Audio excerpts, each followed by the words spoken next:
Suge just ducked his head, and the first bullet went in his head, so the next ones hit him. It was like he was doing a breakdance trying to jump in the back seat or something. You've all already heard the news that Kefi D was arrested. Let us, in this video, talk about who Kefi D is and how he is connected to Tupac's murder, and why Puff Daddy should be afraid for his future. After all, according to the words of the protagonist of our video, Tupac's murder is also partly because of the founder of Bad Boy Records. Everything that will be said next is quoted from Kefi D's interview and autobiography.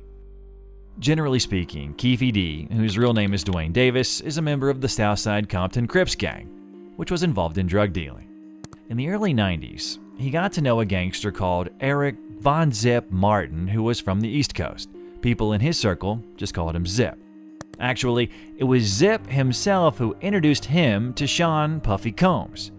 Zip and Puffy were very close friends at that time. For Kefi D, Puffy was just a regular guy who was just starting out with his business.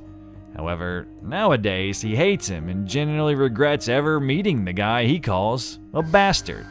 After meeting for the first time, Puffy and Kefi D reconnected with one another after a couple of months regarding renting a car for the artist Usher for the music video Can You Get With It. Puff paid Kefi $2,400 for the car. In the summer of '95, Zip came through the neighborhood and invited Kefi D to a party hosted by Puff, calling it the Beat Summer Jam. Suge Knight was at the party, and according to Kefi's opinion, Suge was already jealous of Puffy because of how well things were going for him at the time. Suge asked him where he knows them from, and he said, just like everyone else, from drug dealing. After that, the most epic Source Awards event took place, where Suge said, "Any artist out there want to be an artist and want to stay a star, don't want to have to worry about the executive producer trying to be all in the videos, all on the records, dancing, come to Death Row." These words completely destroyed the friendly relationship between Bad Boy Records and Death Row Records. However, the most intense shit happened on the 23rd of September 1995 at a party in Atlanta between the two enemy labels. Suge Knight confronted Puff Daddy and used physical power against him. Keith Murray said that Puff received a powerful slap from Suge. And then Suge was like, "Yo, you all right?" And Puffy was there. And then all of a sudden I saw Suge. Pow! Smacked the dog shit out of Puffy. And here is Reggie Wright Jr. saying that it wasn't that dramatic. But he did grab him by his collar and was blaming Puffy that night. And anyway, this fight led to the murder of Suge Knight's close friend, Big Jake. He was a good friend of him. He was a very good friend. You see them together often, and I think Suge trusted him a lot.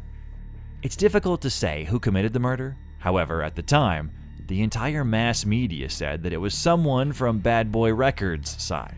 After this event, Puff called Zep, who asked him to put Kefi D on the line, and then told him, "Your boy, Big CEO, he's tripping." Naturally, these words were aimed at Suge Knight.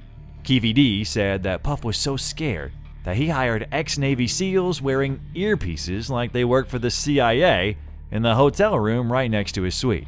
And I'm scared of the big boy. I mean, you know, he didn't say it in that type of words, but we went to the concert, it was in San Diego, and this nigga had fucking Navy SEALs in the next room. They looked like the FBI with earpieces and everything. Then there was the meeting between Zip and Puff at a strip club. They were later joined by Kefi D himself. From there was the proposal that he would receive $1 million for the murder of Suge and Pac. Even if he wasn't serious about it, but he did say that around. It was floating in there. I'll just say that. Plus, Puffy trying to see me weak, hearts I rip. Biggie Smalls and Junior Mafia, some mark-ass bitches. This diss track from Tupac really pissed Puff Daddy off. In turn, Kefi D saw Pac a few times, and he appeared like a good guy to him.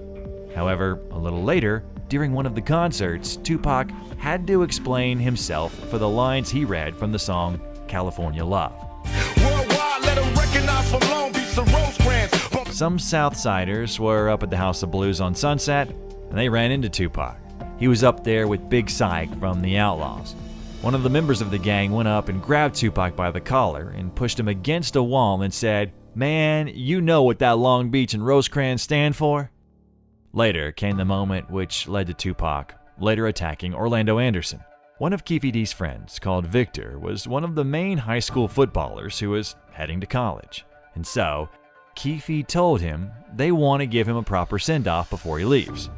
While Victor was at the mall, he ran into 3 Pyrus gang members who were down with Death Row's crew. People from the Pyrus gang were beating up Victor at the mall. That same time, people from the Southsiders gang entered the mall. They didn't know that Victor is a member of the gang.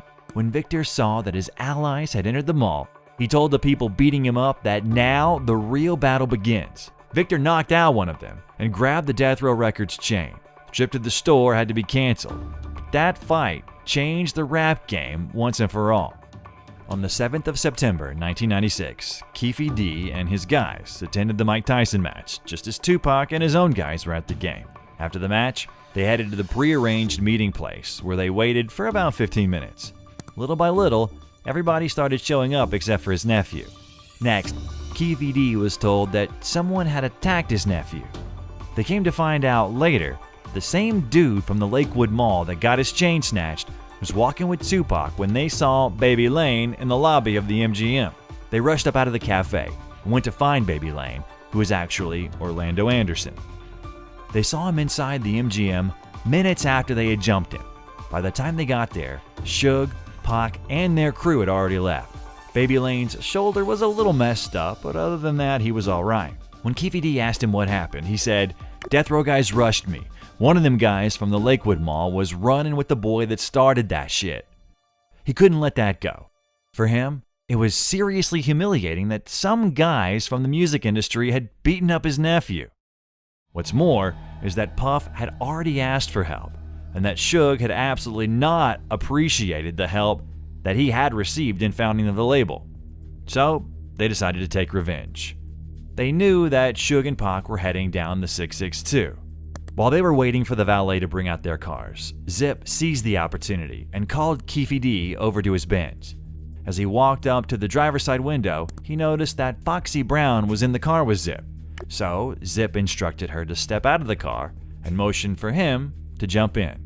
Zip had a hidden compartment that he opened up, reached in, and pulled a black 40 Glock out. He turned to Kefi and said, "It's time to get the money." Kefi D hopped out of the car, held the door open for Foxy Brown to get back in, closed the door, and they pulled off. At the beginning, him and his guys waited for them for an hour and a half. However, no one showed up, and Kefi D said that it was time to head out. Their next destination was the Carriage House, a Las Vegas hotel where they had rented a few rooms as a kickback spot.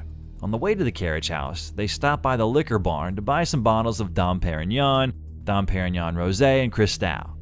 As they were driving to the liquor barn, it became evident that the guys in the van with Davis were worried that Suge would get some of his police hitmen to come back and try to kill them if they went after them. It really pissed off Kefi, because why would they start it all if they were actually afraid? And so, he sat in the other guy's white Cadillac so he can go chill. He pulled out the Glock that Zip had given him and tossed it in the back seat. Bubble Up did the driving. Baby Lane and Freaky were riding in the back. A few blocks down, they were sitting at the light.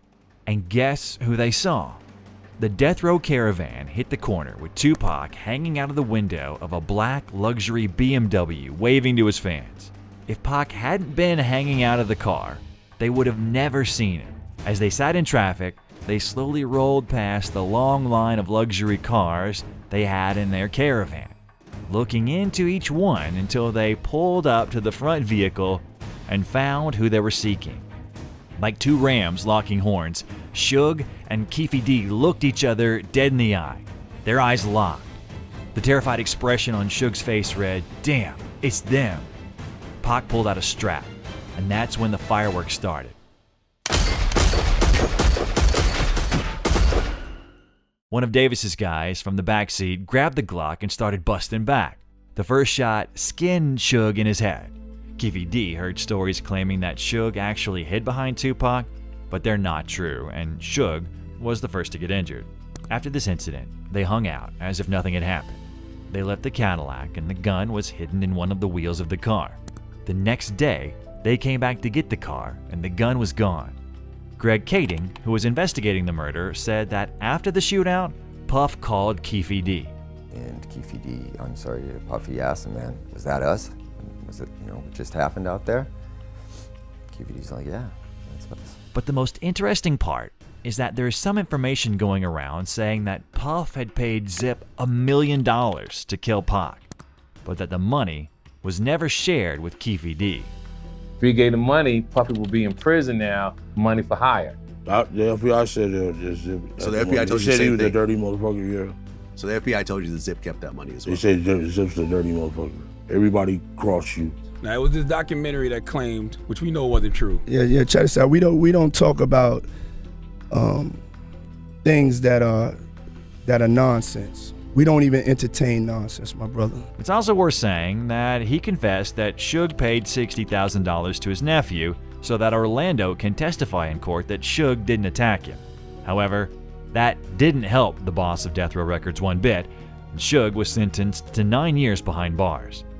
What do you think about this situation? What awaits Kefi D and Puff Daddy? Let us know in the comments. Subscribe to the channel, and see you soon.